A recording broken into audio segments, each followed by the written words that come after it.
Hey guys, Keith Keller, Melbourne, Australia, and you're watching the finale of Better Than Real Life TV.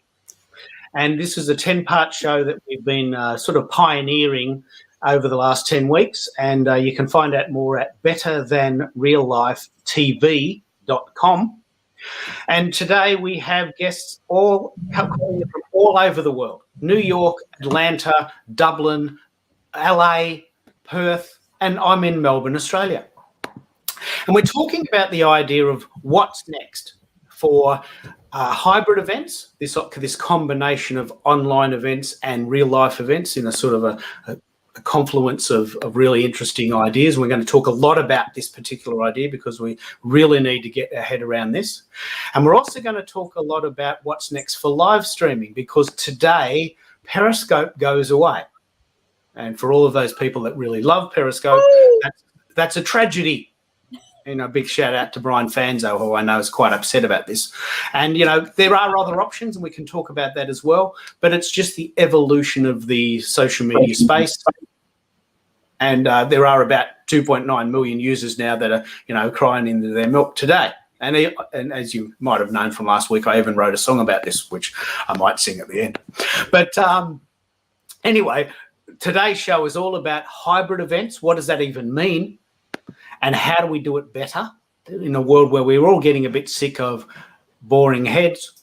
You know, we've all seen this look before. And, you know, are we all getting a bit sick of it? So we're going to try something a little bit different. I've got a really massive entourage here calling in. But first of all, I want to start with Doyle, who's a very good mate of mine, and we've been doing work for about a year now. Live streaming Decoder was about a year ago, and we've pulled apart what's happening, and we're now really at the confluence of this really amazing journey. So Doyle, I want to ask you to set the scene. What does a hybrid event really mean, and where is this going? Well, it really, honestly, it allows for that massive opportunity for businesses in terms of how do they connect with their audience globally, how do they connect. You know, you might be local, but you can connect globally. And to me, that's really important, that you can actually have access to an audience, customers, friends, colleagues, business partners from around the world, like bringing us all together. Like, to me, that's like just absolutely so powerful. So if you can leverage that for business, how do you do that? And I think that's where a lot of businesses do struggle is they see it, they can almost touch it, but they're not exactly sure how to do it. And I think that's where we're going with the show is how to be able to do that, how to put these pieces together so that you can connect with your audience from anywhere. And what more can you want, quite honestly? We can go into space next maybe, but let's do the world first. Yeah. Well, I want to shout out to our friend Irene, who is in Connecticut and has the coolest Russian accent in the history of the world. But she's actually watching the show in the wings and doing some of these lovely comments. And here's a very good example of what we're talking about. We've got people calling in from all over the world, and they'll all get a turn. We've got Irene watching the show, and also my friend Natasha watching the show in LA, couldn't be with us today. And this is the coolest thing. Lisa, calling in from San Diego, is drawing the show while we're talking. So tell us what you're doing there, Lisa, and where are you up to? Oh yeah, so we're talking. Doyle was talking about how the world is allowing people to plug into live stream events. So that's what I'm drawing over here. I was doing a little dead Periscope, little RIP Periscope. I'm not done with that. Okay, you're just in the process of RIP. Yeah, that one needs to have its own little headstone. You know, basically, okay. That's the end of Periscope. So it's so sad. You know. Absolutely love your drawings, Lisa. They're like so amazing. Yeah, and so periodically throughout the show, I'm going to drop Lisa in to just give us an update. And so I'm going to run the room now with the question, what is your definition of hybrid events? Let me put myself back in the screen. So what is your definition of hybrid events, and what do you think will happen moving forward with this amazing amalgamation of hybrid events and real life events? So, Christine, why don't you have a turn? Thank you for coming back on the show. And happy to be here. What do you think? What do you think is going on with hybrid events, and how do you define them, first of all? I think the definition is shifting, because if you had asked me, 6 months ago, I would have said a hybrid event is one that is an online event that includes personal interaction, breakout rooms, live networking to some degree, things like that. Yeah. But now that we're getting back more into a normal world definition, I feel like a hybrid event is more like what I'm starting to see some planners putting together for the summer and fall, which is that there is an in real life component, but they're still hanging on to that 2020 element of making sure that they are live streaming sessions, and maybe even incorporating some of that networking for those who are staying at home, whether because they don't feel safe yet, or travel restrictions, or simply the fact that this whole experience has unlocked a previously overlooked additional audience. I think that's the key phrase, isn't it? Additional audience. Look at what we're doing today. You're in New York State. We've got Nikayla calling in from Atlanta, who is the only person on this call in your time zone. Yep. We have Gail and Indra calling in from LA, and my friend Natasha in LA making comments. We've got Simon calling in from Dublin. It's 1 a.m. It's 11 in the morning here in Melbourne. It's 8 in the morning in Perth. That's like when Chocolate Johnny was on my show. He was on. It was 2 or 3 in the morning, but he still came onto my show because that's what he does. Well, let's bring Simon. That was because of the sugar high, possibly too. Possibly. well, let's bring Simon in for a couple of reasons. One is he's been running events, so he knows a lot about what this means. The second thing is that I really want to pick up on what you think, Simon, the definition of hybrid events is. And can you really elaborate on that, because you've been running some? And based on what we've chatted about on the last few shows, where do you think this is going in the next few years?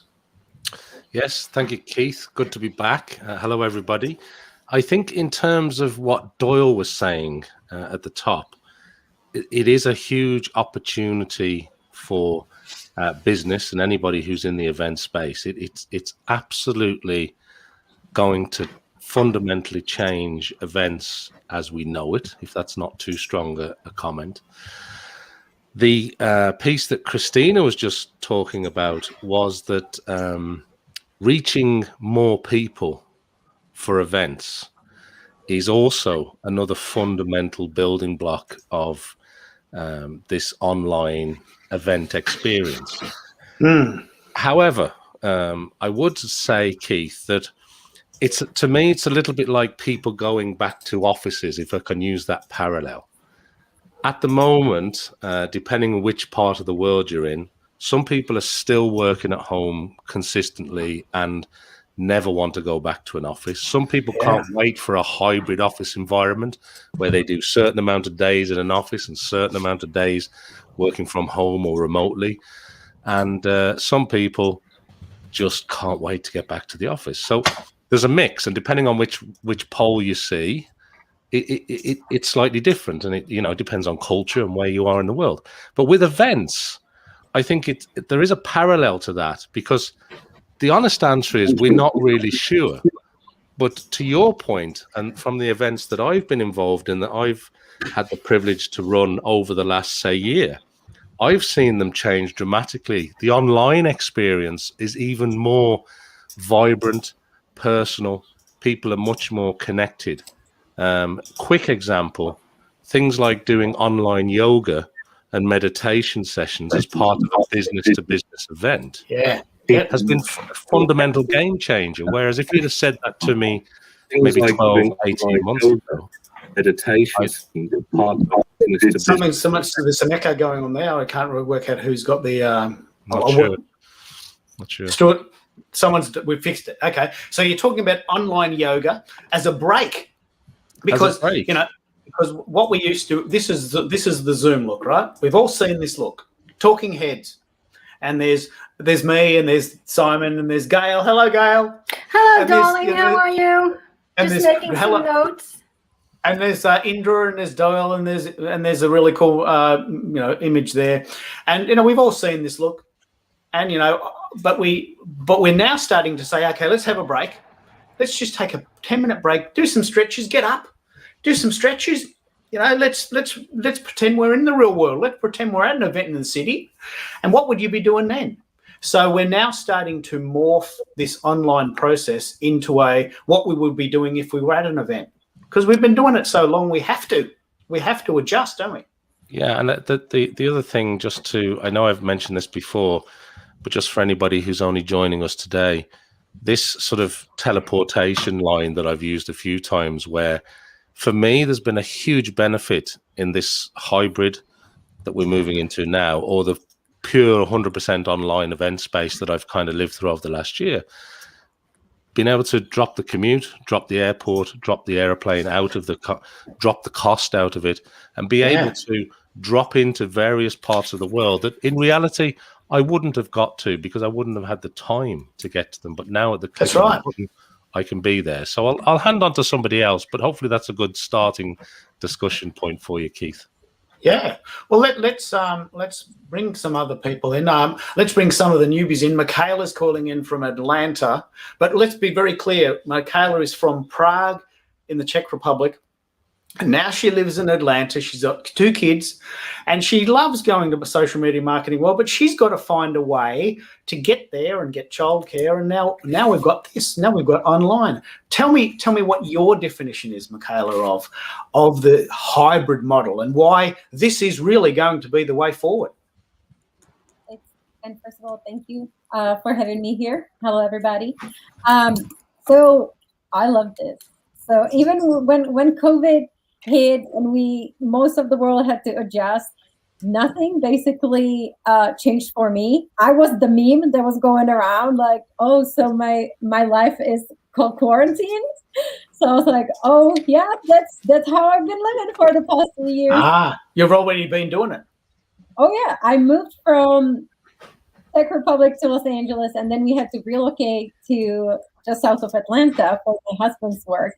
So I transitioned to working remotely. So, when COVID hit, I've been in this remote working for 2+ years. So I was already adjusting, but before I had kids, it was very easy for me to travel. Like you mentioned, I could just go to social media marketing world. It was an amazing opportunity to meet, our community in person. And it's just such a amazing venue there. Like the views are amazing. The light in the venue is just gorgeous, and it's so I could just go. But now I have kids, and like you mentioned, it's not so easy for me to plan that because you are gone for almost a week. With travel, being there, travel back.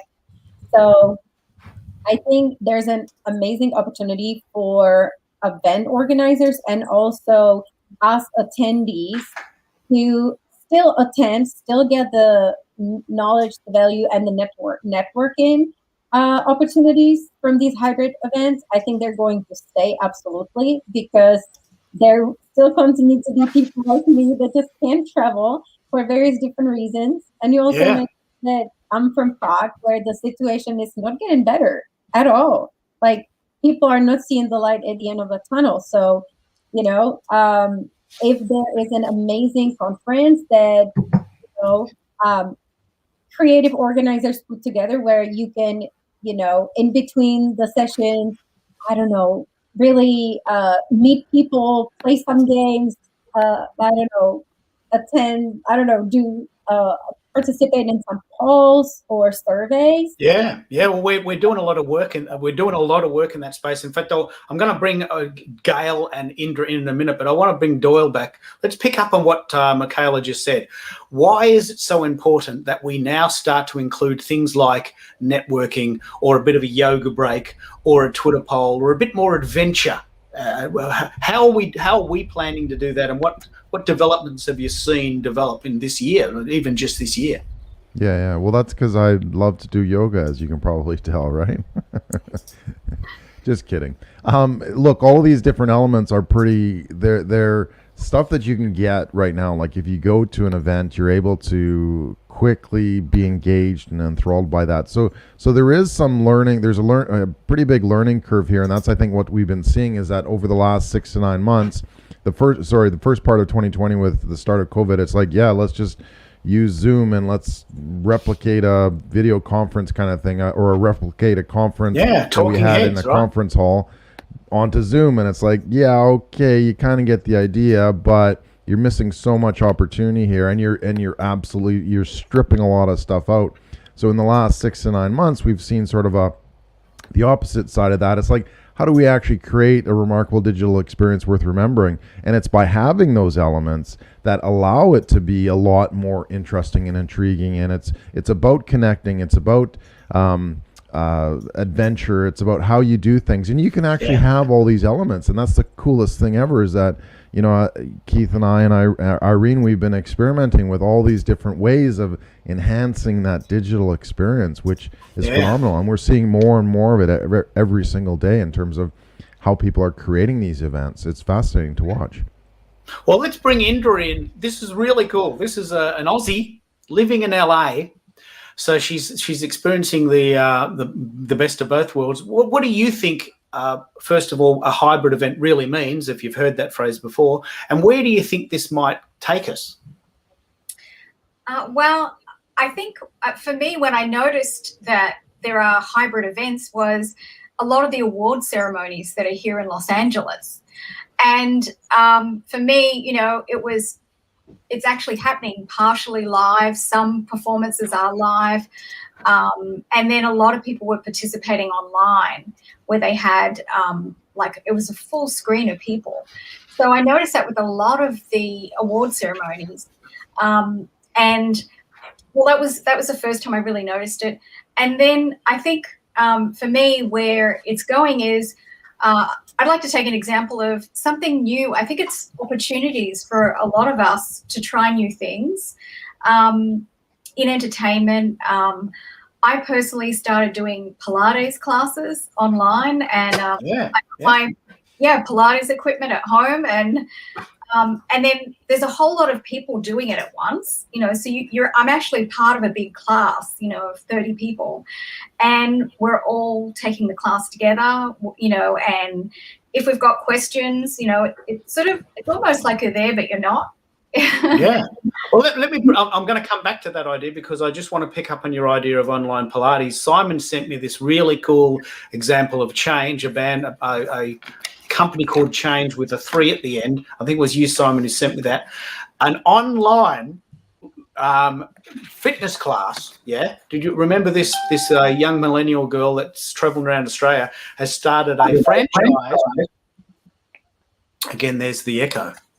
Oh, it's gone now. What are your thoughts on this idea of doing yoga online and all of the ancillary ideas of being able to just live in the pandemic and access everything online on the big screen? Well, I think if you just go back to the previous point, Keith, you only have to look at the success of something like Peloton. The way that brand has expanded, the way they've gone into sort of celebrities almost, and the sort of health coaches who are providing the online content. There's a real feeling of community there. There's a real feeling that you're part of it, even though in actual fact you're sitting at home on a stationary bicycle, right? And whether it's yoga or whether it's something else, I mean, I had a keynote speaker recently who was the first vision impaired, paralyzed from the waist down man to race to the South Pole. An incredible story. And although it was surrounded by, 5 days of B2B business content, it was the human elements, that little bit of yoga, that little bit of, the personal triumph over tragedy story that made such a difference to the audience. And there's something about that feeling connected. And if you can get humans to feel connected, regardless whether it's in person or as we are here now, connected globally around the world, it's that human feeling of connection. And what we're seeing is people are really experiencing that in an online hybrid environment.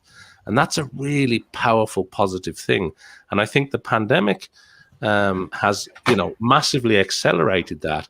And we've kind of moved past Zoom. I still use Zoom the same as everybody else does, but today we're on a different platform.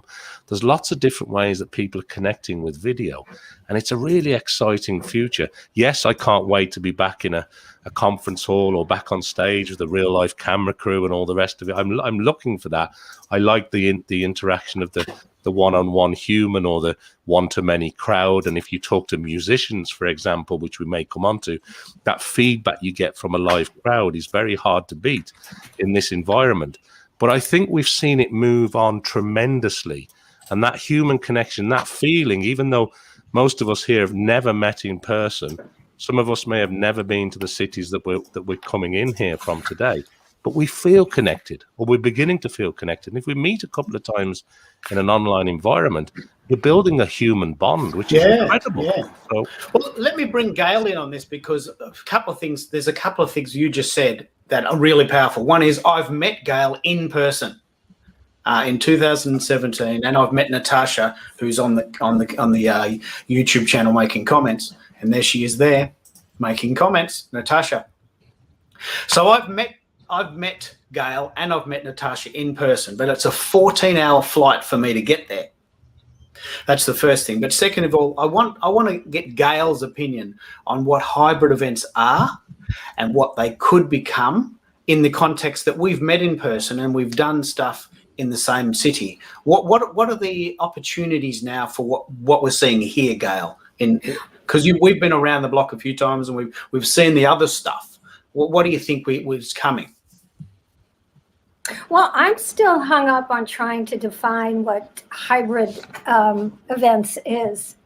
And I was sitting here taking notes. I thought, I cannot figure this out. I'm such a linear kind of person, as if I look at hybrid events and it'll come to me what it is. So I started writing down some buzzwords that I thought might define it. And then I realized, I was like, wait a second. When they're doing the worldwide Oscar show online, that is more badass than hybrid events, Twitter and Zoom all put together. Yeah. So, I mean, that is the most badass thing ever. It's like if I told you 2 years ago they were doing the Oscars or any kind of thing like that online, that you just wouldn't believe people's brains would explode. And I just wanted to agree with Simon, because I love live too. And in any way, I think that's the biggest challenge of hybrid events. Now that we kind of already know what it is, it's taking what you do in real life and putting it online and hoping that you're presenting it as forcefully and as completely as you present yourself, so that people can get a feeling about who you are and what you might be thinking about and what's in it for me. So I love that. So I think it's a matter of making, we'll see what happens with the Oscars, but turning your hybrid events into badass events. Seriously, that's what I think. Ah, wow. And Doyle has this phrase, making our events something worth remembering. Yeah. It's not just a matter of doing the Zoom call. Like everyone, as I said, everyone has seen this look. Everyone has seen this look and we're all sick of it. But it's a matter of making this event zing. And it's quite challenging. I mean, it's quite challenging to make it to make it really sort of replicate real life. But in many ways, and that's why I did this, I'm very proud of this. I went further than we're just simply copying real life. This is better than real life. What a challenging statement to think that something online could be better than real life. I mean, in a way, how ridiculous, how obscene for me to say that. But in many ways it is. It's better. I don't have to fly anywhere. I can't get the virus. I don't have to worry about traffic. I don't have to get any accommodation. I've saved thousands of dollars on airfares. You know, my time is the time factor is, you know, so much better. I'm not away from my family. So if you add all those conveniences and then you measure them against the actual event and the feeling of being at an event, which is mega, you know, you start to come back to a center to realize that, hang on, there's a lot going on here that we can really, really play with. I'm going to run the room one more time on that idea. Am I being a little bit exaggerating there? Am I going off on a bit of a tangent, mate, or are we on the money there? Doyle? What do you think? Was that just a rant, or are we picking up on some key points? Well, I was actually interesting because Christine says she disagrees, so we'd love to kind of carry that forward. But I think that there's or just kind of talk about it. But there's a huge opportunity here too, and I think that you can pull in events and you can pull in people from around the world, from anywhere, that you just couldn't do that in a conference. And yeah, like the 10 reasons that you have at the beginning of the show are super critical. Like there's not a lot of, you can show up. It's convenient. I came here at 1 minute to 8 o'clock my time, logged in, started talking with people from around the world, right? If this is even in your own city, like you don't show up at 1 minute on the hour kind of thing to the show start. You show up like an hour, you got to drive, you got to get organized, you got to do everything else. So there's this whole aspect, but I'd love to hear from Christine. Like, let's well, it is a challenge. Let's play it out. You've got the floor. All right. Well, thing number one is I'm a hugger. So there's that. I'm very, very lucky that I have had 3 very huggable people in this house with me this whole time. But still, I want to hug more than the same 3 people. And sometimes it's nice to have a break away from them, to your point about not having to leave your family. Sometimes it's nice to be able to just go and be, your professional self, or to be something else. Also, even though I firmly believe that great relationships, both professional and friendships, can be built online, there's a very different human element when you get together in real life. In addition to getting to hug and maybe have a couple drinks together and things like that, it's a different vibe. I have especially my professional friends in the social media realm. There's a lot of people where we started talking online, but then when we met up in real life at a conference or an event, it's just really cemented things to a whole other level. And then we've continued to develop the relationship online, of course, because these are people all over the world. But being with them in real life, I mean, I miss my friends who I went to conferences with. And have I been at online events with them this whole time? I have. We've had game nights on Zoom. I mean, we've certainly kept it isn't. No, you're right. It isn't the same. But the question needs to be asked too, Christine. Like, if you could, would you stop doing your live events and your live shows tomorrow?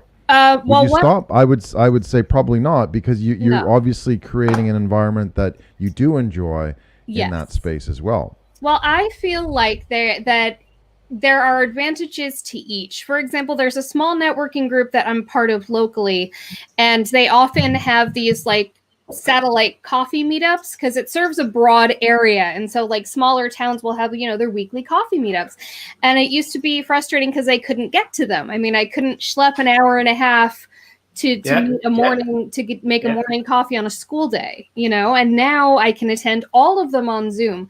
But that I feel like is a little bit different, because I feel like when it's something that's maybe, I don't want to say transactional, because ideally even that sort of networking event, you're not going into just with an aim of, being all business. Like, you do want to form relationships, but I do feel like there is a different level of relationship formation that you get when you are going to a networking event, which I feel like, bring them on online. I feel like it's great, versus something that's a little bit more of a larger experience. I mean, things like that can't quite translate. I know that someone was talking earlier about social media marketing world. It's such a great example. That's my favorite event of the year. My heart was breaking to not be there this year. I'm so grateful we got that experience right before the pandemic.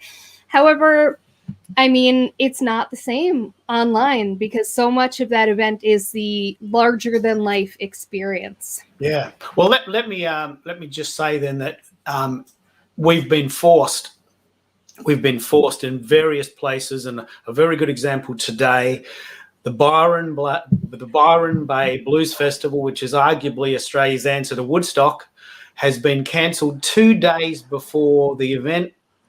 And 20,000 people were on the way. Yikes. That's poor planning.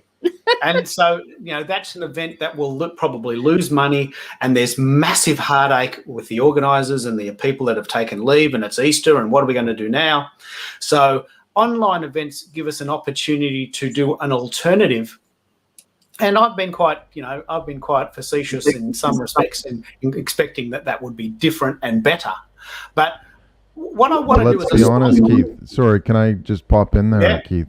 What if, I mean, Christine, I think it was Christine, said, poor planning, which is absolutely true. What if they had, designed a kind of a hybrid event because they knew the possibility? I mean, Australia is one of the safest countries in the world, but there still is isolated cases, and they lock down the city or the region very, very quickly, like within 24 hours. So knowing that environment, why wouldn't they have designed, and this is one of the things that Keith and I and Irene have been talking about a lot about, is the musical industry. Why wouldn't they have designed it as a hybrid event just in case? And why not? Because instead of everybody going to Byron Bay, which is a beautiful place on the East Coast, what if they could connect other Australians and other people from around the world to come and watch online? I'm planning on attending an event in the UK that was originally scheduled for April, and they very wisely last fall, or possibly even last summer, said, you know what? We did a virtual event in 2020 because we had to, and they pulled it together really well at the last minute. But they said, you know what? We really want an in-person event in 2021. We don't feel confident that we'll be able to have one in April 2021. Very smart.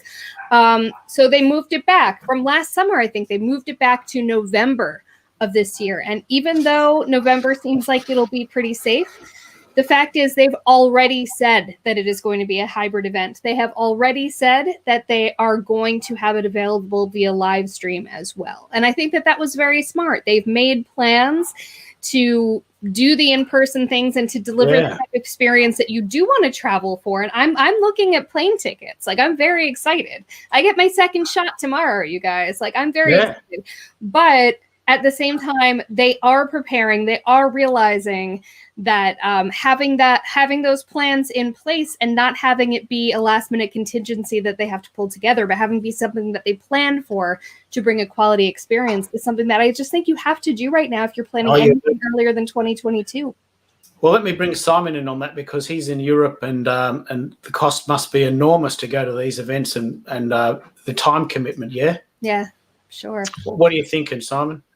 Well, I don't disagree with what Christine's saying, and we were talking earlier about there is something really nice about meeting humans in person. And look, we're all human. We all need the interaction of personal connection with friends and to meet new people. However, to your point about international travel. If I go to an event in the US or in Asia or in any sort of far-flung part of the world from where I am today, and vice versa, people coming into Europe who are not located in Europe, I can't just decide I'm going to one event, because that's a 3-4 day round trip. I've got a day's travel. I've got to recover from the jet lag. I've got to get back. Then I've got to meet people while I'm there. So I've often found, particularly with, say, USA events, or even further afield to your neck of the woods, Keith and Doyle. Yeah. It's a huge commitment. Never mind the cost; it's the time commitment. If you're fortunate enough to be able to afford to jump on a flight at a moment's notice and buy the big ticket price and put yourself up in a hotel for a few days, that's one side of it. But the time commitment is really extravagant. And I do think we're going to get to the point where really quickly, as things start to open up, Christine's saying she's got a second vaccination tomorrow. I think that's a congratulations. As people start to feel more comfortable with traveling again, and as venues open up around the world, it is going to put a real decision for people to say, okay, what do I want to go to in person? What's a real must attend in person event? What am I okay to experience a connection in this environment like we're in today? And what's the things I'm just not going to go to? And I think if it's taught us anything, it's the value of time and what we appreciate in life, because there are certain things that I can't wait to do again. And, I think it'll be quite a few years before that novelty wears off, and I truly appreciate those things. But it is very difficult just to, as Christine's saying there in the chat, just to pop over for a one-day conference. It takes a lot more planning than that. So There you go. Look, well, let me bring Michaela in because she's made some really good comments here, and I've let her wander there. I really want to pick up on what you're thinking. I'm trying to give everyone a turn. We've got quite a lot of people on the call, but here we have a really interesting concept. You're originally from Prague, and your family is from Prague, so you're European. You now live in America. That must be a time commitment and a cost commitment to get there. How does that fit in over the idea of the time commitment and the cost commitment, as opposed to being online for most of your activities? How was this playing out? Yes, so I love the comment about these events not being mutually exclusive.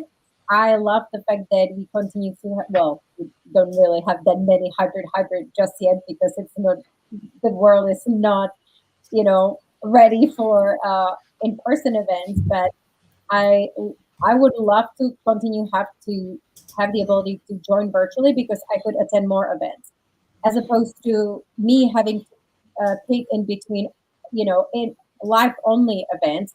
Then like I already mentioned, there's travel, childcare, a lot of time and money involved in that. So I can pick social media marketing world and go there in person, because that's the place where you have the people, where you go to these amazing parties, and you hang out in between sessions with people, and you go on walks, and you really build the real connections with these people, the real relationship. But I would like to have the option to then attend another conference virtually. But I wanted to point out one thing that I already see being a problem for me personally, is how to basically be at the conference when it's virtual only. Yeah. Well, let me pick up on this and keep the idea moving. What you've said there is that if we could go to one event, and Simon's picked up on this and said it a few times, of the events that are on throughout the world, if we could pick one and really hone in, go there, do the whole shebang, make it a 5-star experience and really enjoy it, and let's accept that that is the premier experience, then everything else can be online. Everything else can be either a hybrid event. I want to come to live streaming in a minute, but everything else can be a variation on that. So you could fit much more in. I've got friends of mine that are on a plane were on a plane every second day, and I just can't get over how tired they must be all the time. But now if you go one event once a year or once a quarter, and then you decide maybe we'll do an event online. But the question I really want to run the room with now, and we'll flip it slightly, is we've talked about hybrid events.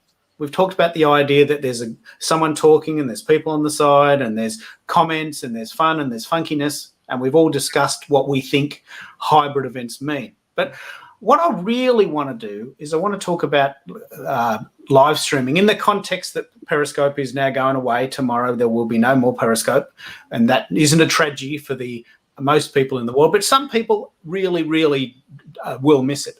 So what do you think and let's start with Christine, because I think she mentioned she was a bit sorry about that.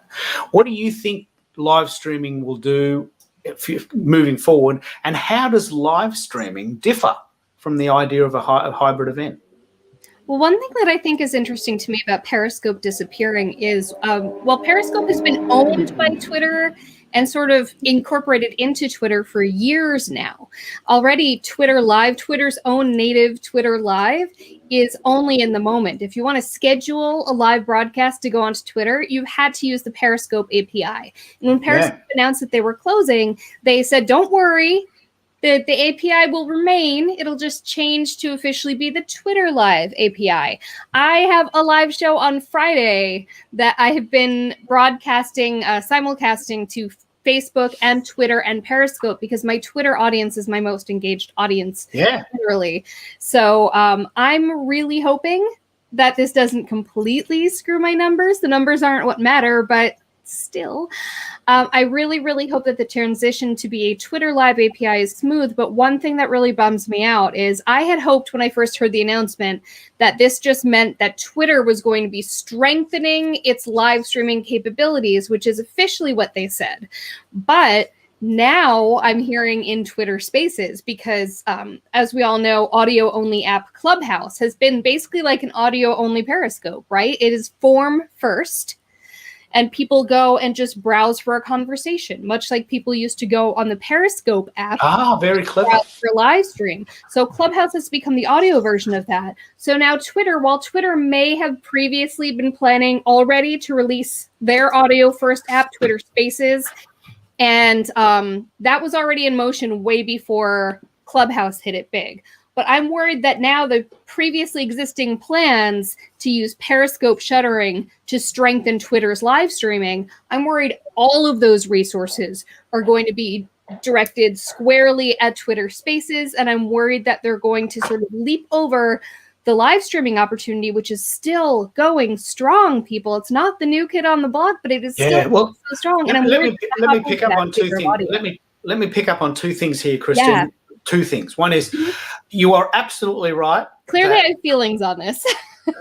You are absolutely right that Periscope is the void filled by Periscope may well, it's a bit of a shock, but it may well be simply replaced by Twitter Spaces, which is not a video platform. So there's a very strong sense that the void, the resources, the team that have been working on Periscope all this time are simply moving to the Twitter Spaces app, which is now available for desktop. So you can use it on your iOS device, you can use it on your Android phone, and you can use it on your desktop. Whereas Clubhouse is an iPhone only. I mean, my prediction, you can hear it live on Better Than Real Life TV, is my prediction is that Clubhouse will be gone completely by Christmas. I think there's a place for form first. That's the thing. It's like Periscope. When Periscope became swallowed by Twitter, it didn't entirely go away because some people do care about the format first and the specific content second, and they will just go and hang out and browse and see what's going on. So I think that there's Doyle doing his Twitter Spaces thing. Yeah. No, I'm doing Clubhouses and Spaces all at once. That's right. And look, it's like magic. Nice. I feel like it's just going to attract a different crowd. I feel like people go to Clubhouse and just like pop in on conversations in a different way, whereas on Twitter Spaces, I feel like those people are already on Twitter. They could be on Twitter for a million different reasons. So I think that there is going to be a place for both. Okay. Well, Doyle, do you want to pick up on that? I mean, you've done a little bit of fun there with your Twitter lookalike or Twitter Spaces lookalike. Do you think Twitter will simply use all of its resources for Periscope and put it into Twitter Spaces, or do you think they'll come back with something? Well, that's a really interesting question. Yeah, I mean, live streaming is here to stay, quite honestly, and I think it's going to be more of sort of the audience. As well as I speak, I'm still getting Clubhouse notifications nonstop. But I think it's a completely different environment, and we have to appreciate it for what it is. Yeah. That people do enjoy sort of that audio-only experience. That's kind of shown where the growth of podcasts, for example, because it's been audio-only, it has grown significantly in the last 10 years, right? So if you look at that, there is definitely a need for people to just go about their business, just listen, just talk. It's a basic form of communication, but I think that's what people really enjoy about it. And honestly, I don't see it going away. Yesterday there was an announcement from LinkedIn is doing it, and then Twitter Spaces. Spotify as well. Like there's a huge amount of movement towards that, and the numbers say it too, right? I mean, Clubhouse will be around at Christmas time. I'm for sure, Keith. I'll have a bet on that. That's all right. I'll send you. It's a simple experience, and that's what we can do. If that's happening. Yeah. No, go for it. You can start sending them now. We'll say this live on air. I'll send you something. What do you drink? What do you? Are you a Jim Beam man, a Jack Daniels man? What do you think? A bottle of wine? No, some Perignon or Moet and Chandon. So I missed the first part, Keith. Was that for me or? No, it is. I'm going to send you something at Christmas. If Clubhouse is still going, I'm going to send you something. What do you want? You want a bottle of Jack Daniels or? Sure, that would be fantastic, Keith. Okay. Anyway, let me run the room on this idea. The question is, what will happen with social media in general, and is the social audio component completely usurping the live streaming component? I'll run the room here, starting with Gail. Gail, what's your thoughts on what live streaming will do with Periscope going away? And is social audio filling that void, or will we see something else? Well, I just wanted to comment on something Doyle said when he was talking about Clubhouse and how it was growing exponentially against your prophecy that it will be gone by Christmas. And the only thing I could think of is for some people just having to comb your hair in doing what we're doing right now. And make yourself presentable. Is just a bridge too far. So I'm just sitting here chuckling while Doyle was talking about Clubhouse. Interestingly enough, and I can't, as a radio person, I can't get on it. I can't even hear it because I have an Android phone. Well, let me pick up on that. So let me just give you a couple of heads up there. So Twitter Spaces is available for iOS and Android and PC. I will be trying this in the next few weeks. And the question really is live streaming going away in the video format, and will it just be completely usurped by social audio? Of course it won't. I can't see that will happen. But I will predict, and I'm happy to say this, and I'm happy to be wrong, that Clubhouse will go away. Like Meerkat went away, and like MySpace went away. You know, these sites just disappeared. They just disappeared. Well, I don't think live streaming is going anywhere because it's a utility. It's basically a utility. It does what it does, and it is what it is. And it doesn't necessarily have anything to do with marketing or marketing yourself or presentations or whatever. It's all a matter of how you want to use it. So it's a utility. Yeah. Okay. Well, let me bring Michaela in on this because she's got some comments about Clubhouse. Tell me what you're thinking there, Michaela. And do you use Clubhouse, and do you use it in concert with Twitter Spaces? And where do you think that whole debate will go? Yeah, I truly believe Clubhouse is here to stay. I think it's going to complement live streaming. Yeah, I might be up for a couple of bottles of Jack Daniels now. I don't really. But anyway, it doesn't matter. We can agree on something else. Okay, you think it's here to stay? I 100% think it's here to stay. And for me personally, I love the option to just pop in. I love that there are rooms that just happen. You can appear to be in a room with somebody that you would never think you would be in the same room with.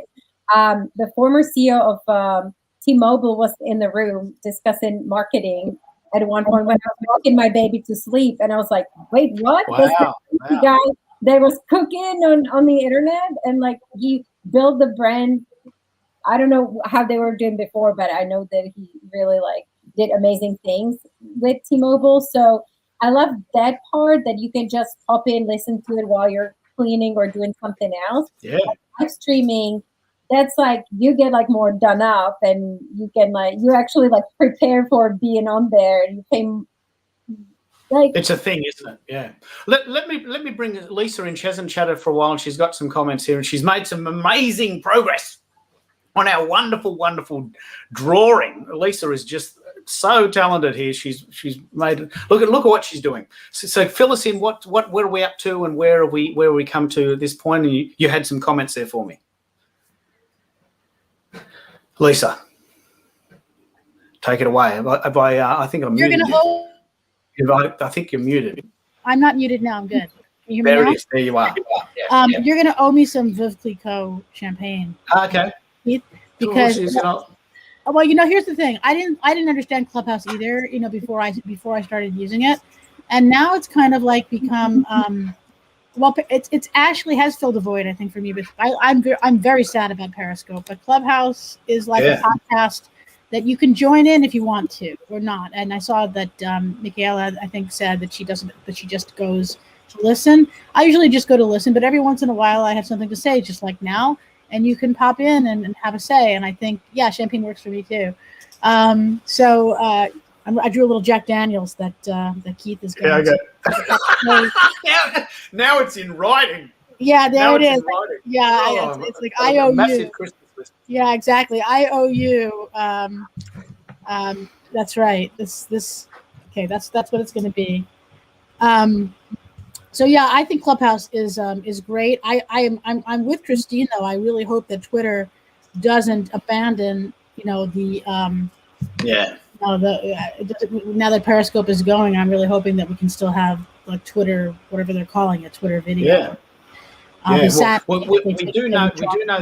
We do know for sure that they're chatting with YouTube about being able to autoplay your videos inside a tweet now. The reason I like Periscope myself is that when I use Periscope, which if you go to my feed, you'll see at the top of my feed, I have got this show broadcasting on my Twitter feed via Periscope.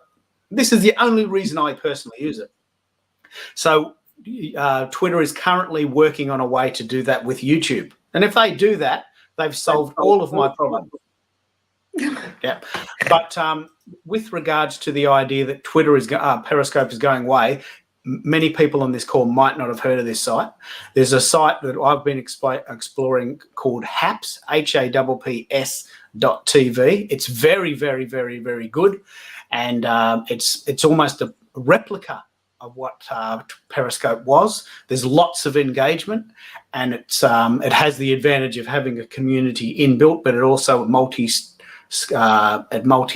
tasks or multi-casts to Twitch and to Twitter and to YouTube and to Facebook. So it has exactly the same vibe as Periscope, except that it's not going away.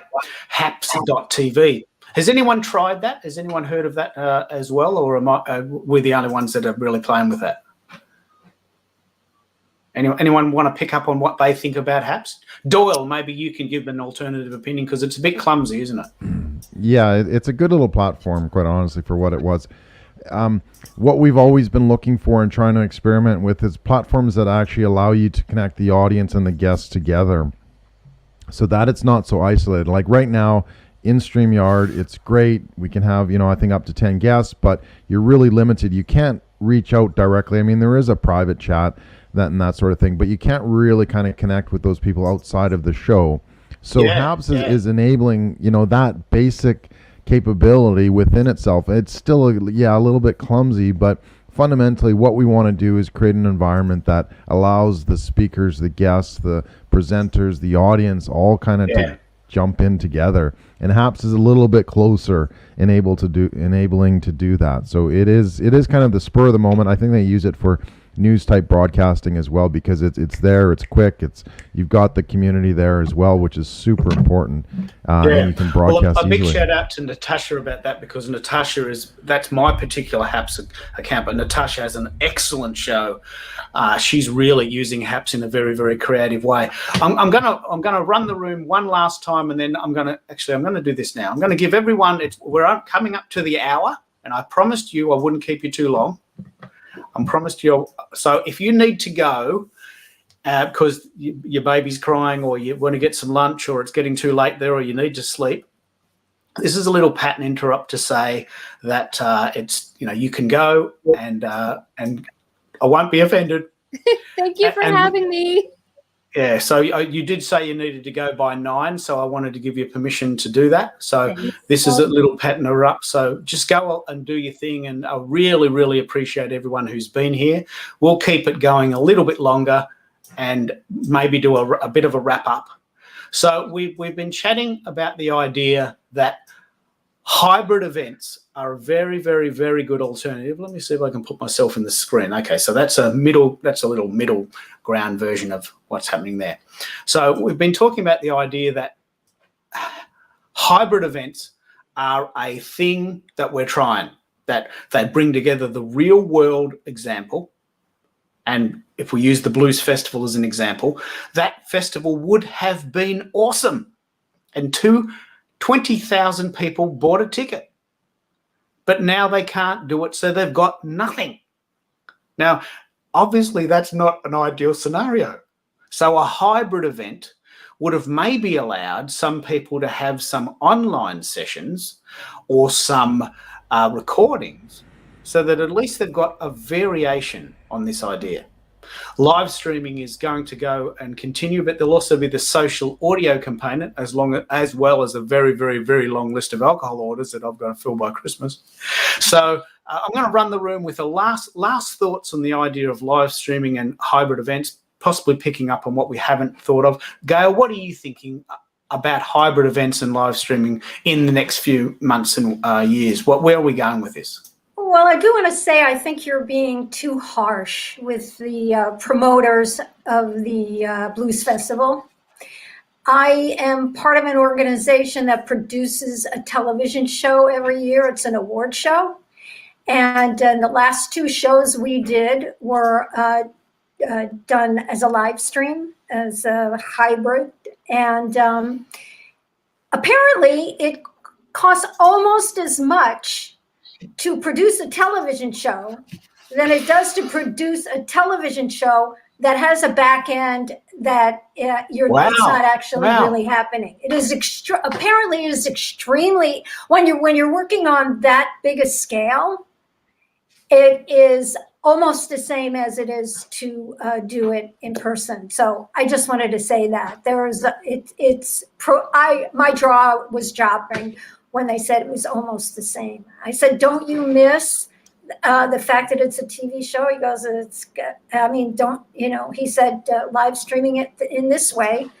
And it had to tick off certain boxes so that because it was on TV, that it didn't disappoint anyone. So it had to be professionally, it had to have the same shine.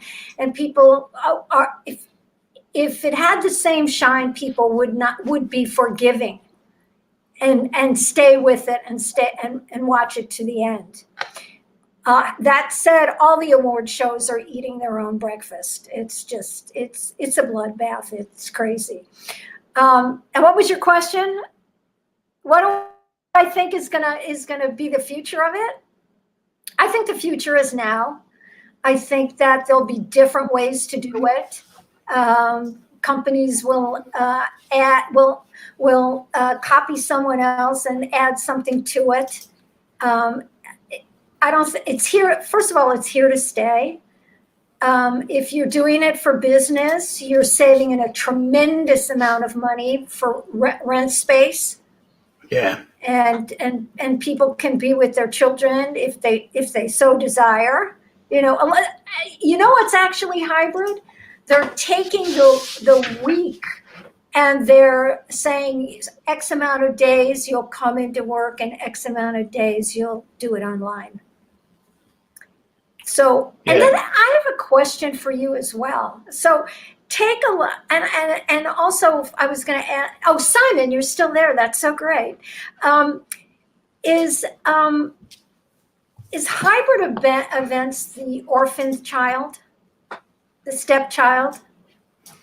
The orphan child, are hybrid events the orphan child of the real thing? Is that what you're asking? Correct. I'm not so sure. I mean, I've had a little dabble in the TV world, and it's interesting. The comment I just posted is that in the chat there is that what is TV now? TV in, I think, the concept of award shows or terrestrial television, or what my generation thinks of television, is very different to, say, my children's view of TV. TV to them doesn't exist in the same space that it exists for me at all. They don't watch what I would call TV. They're not interested. Yeah. Unless it's on YouTube, they don't watch it. They don't even do Netflix or anything like that. They're not. No streaming. Very rarely. YouTube is the Disney television. Plus? No, it might just be the age profile, Gail. Yeah. And I know Netflix is hugely popular. I mean, I can't tell you the amount of subscriptions I've got to various online subscriptions. It's crazy. But I just think that when we say TV, I think the word TV is different for different generations.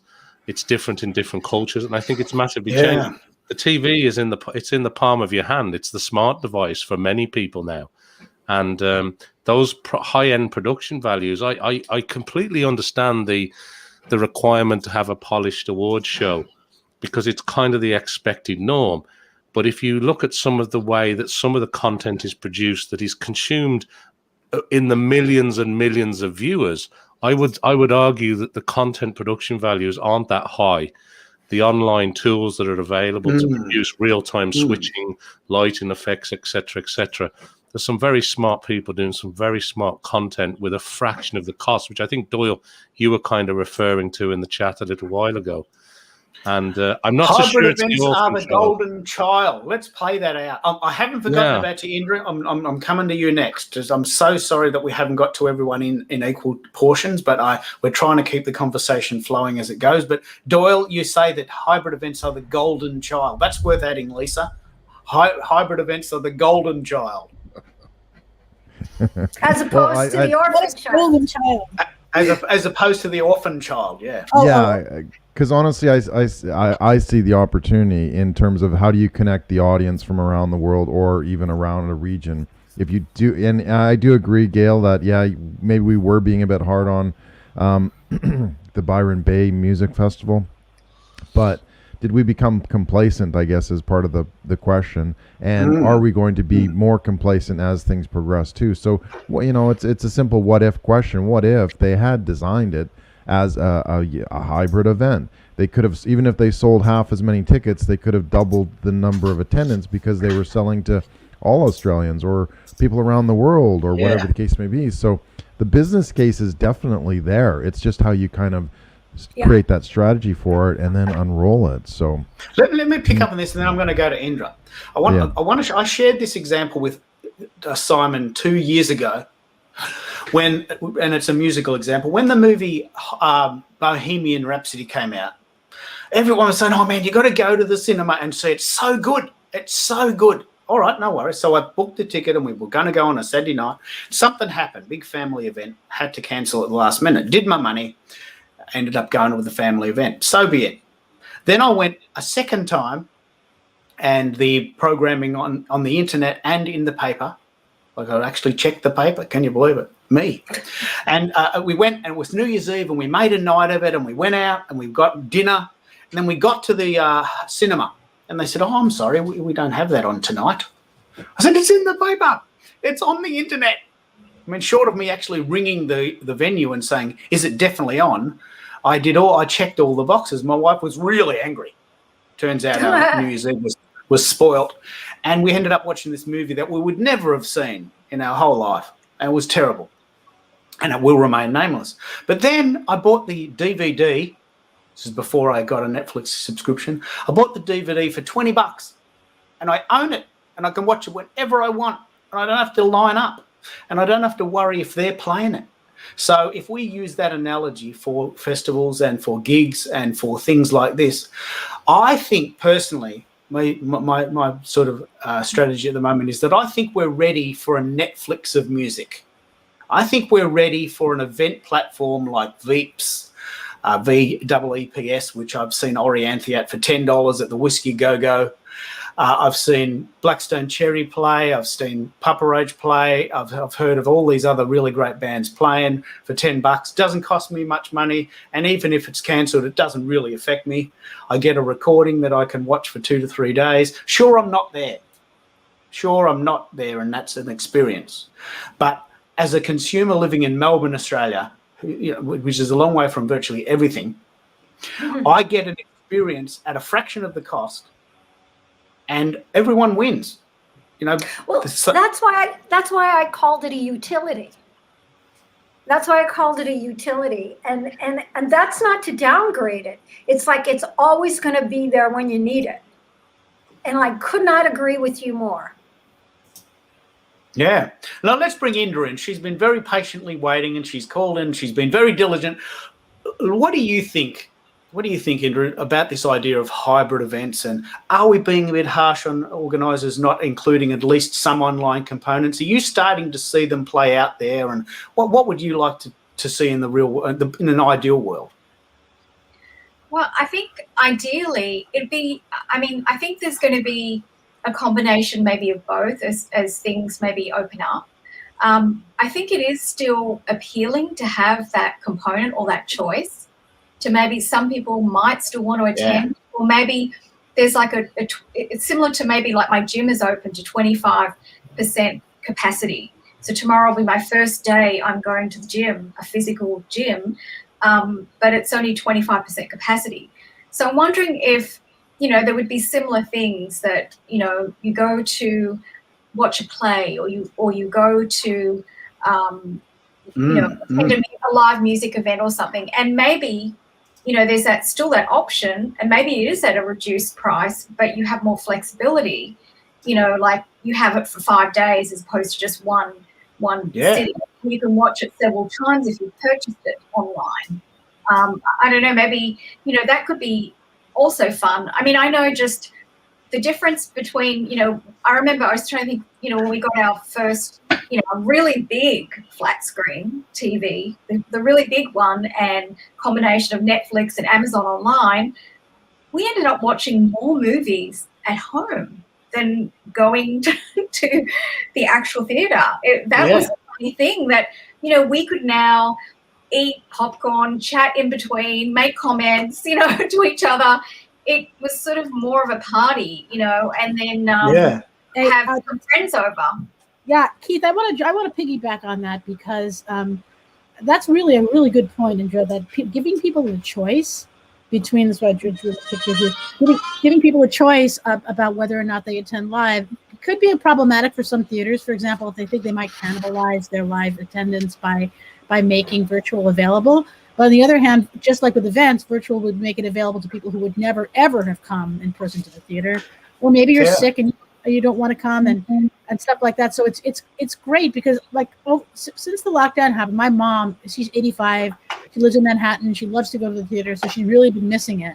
And during the lockdown, Andrew Lloyd Webber and some other people were making a lot of video shows, Broadway shows, video productions available online, and that really, really affected her quality of life, being able to watch those shows. And it's a different experience than being in the theater, and in some ways it is better than real life, because there are camera angles and you can really see what the actors are doing and things like that. So I think it's a great idea.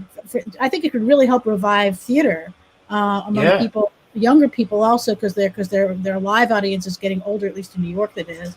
I think it's a wonderful idea. It really basically expands the theater to everywhere. Well, let's pick up on that idea, and then we'll wrap it up. But we have a thing here called Telstra TV, where they have all the latest movies, picking up on Indra's point. They cost maybe $4.99 as opposed to $25 to go to the cinema each. You can watch them you own them for 7 days, and as soon as you click the button to start, you've got 2 days to watch it. So it's a model of the world that suits me personally. I don't have to drive to the cinema. I don't have to try and get a park. I don't have to deal with the crowds, and admittedly, Melbourne doesn't have a lot of crowds. But and then I can watch a movie that I want to watch at the time that suits me, at the click of a button for $5. I mean, it's such a no-brainer, but it doesn't give you that sort of immersive cinema experience. So my question moving forward, probably for another episode, is should we move music to that model? And we're actually working on a model. Then. How is that different from Spotify? Or you're talking about like concerts, like live concerts? Yeah, well, Spotify doesn't have video for a start. But so imagine if Spotify did this. Okay, the latest band comes out and they say, okay, we've got an album coming out, and for $10 you can click here and you can watch the whole album. Now, I've done this several times, so I know exactly how this feels. And sure, it's not the same as going to a concert, but I don't have to go into the city. And most importantly for Australians and many people in the world, just to talk about democracy, most bands don't come to Australia. Most of the bands that I like have never been here. They've never been to my city. So it's not like I've got the choice. I don't have the choice to see them. They've never been here. But if they have an online event for $10, at least I'm getting something. And I think that Lisa might be picking up on what you're talking about with your mother, yeah? She's got something at least, yeah? Have we got you on mute again? Yeah, it's okay. No, I did. No, that's true. And it just also, I think she saw a lot of shows that she wouldn't have necessarily have gone to see, or things that have already run in the past. That's the other thing, is that it keeps live things alive that would only have been one and done, that now people can see them again in the future. So there's the shifting thing. I mean, it's just I like what Indra said about giving people choices. I think more choices is always better. So yeah, it's really good. All right. Well, look, this is the finale episode of an experiment we've been running called Better Than Real Life TV. It's created a lot of debate, and hopefully it's a healthy, warm debate amongst friends. I'm sorry if this has been slightly offensive to some people watching, but the point is that we're creating a discussion around the idea that are hybrid events and are live streams better than real life, or at least a very viable alternative. So I want to thank everyone on the call for being on the call. Doyle calling in from Perth. Thank you so much, mate. Indra calling in from LA, an Aussie living in LA. Lisa with her amazing drawings. Gail calling in from LA, and I'm guessing that Indra and Gail may meet in person one day, and Tasha for making all those wonderful comments, and Simon for calling in from Dublin at 1 in the morning, and what is now about 2:30 a.m. in the morning. So I'm going to run some theme music, and we will have a short break over Easter for me to adjust to daylight saving, and then we're going to come back with a combination of possibly Twitter Spaces and maybe a few other sites that we're trying. So I want to thank everyone for being part of this, and I'm going to keep this moving, and we'll see you again soon. Thanks, Keith. Bye.